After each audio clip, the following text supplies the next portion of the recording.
প্ৰধানমন্ত্ৰী ডাঙৰীয়াৰ নেতৃত্বত অসমে সেমি কণ্ডাক্টৰ লাভ কৰিছে।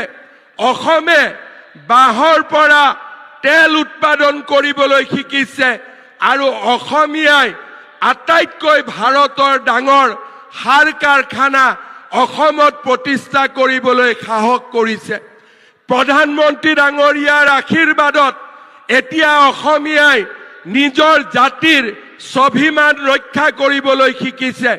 চৰাইদেউক বিশ্ব ঐতিহ্যৰ স্বীকৃতি, অসমীয়া ভাষাক ধ্ৰুপদী ভাষাৰ মৰ্যাদা, লাচিত বৰফুকনৰ সুবিশাল প্ৰতিমূৰ্তি, আজি আমি এটা অটল, অবিচল আৰু আত্মবিশ্বাসী জাতিত পৰিণত হৈছোঁ। এতিয়া অসমীয়াক কোনেও ৰঙা চকু দেখুৱাব নোৱাৰে। অসমীয়াক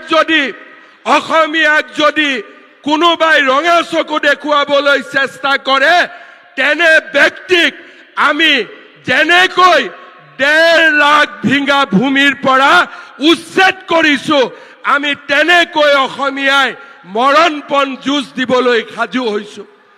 আজি অসমত পৰিৱৰ্তন হৈছে। এতিয়া আৰু কাজিৰঙাত কোনেও গড় হত্যা কৰিবলৈ সাহস কৰিব নোৱাৰে। আজি মোদী ডাঙৰীয়াৰ নেতৃত্বত আজি অসমীয়াই আত্মবিশ্বাসী হৈছে।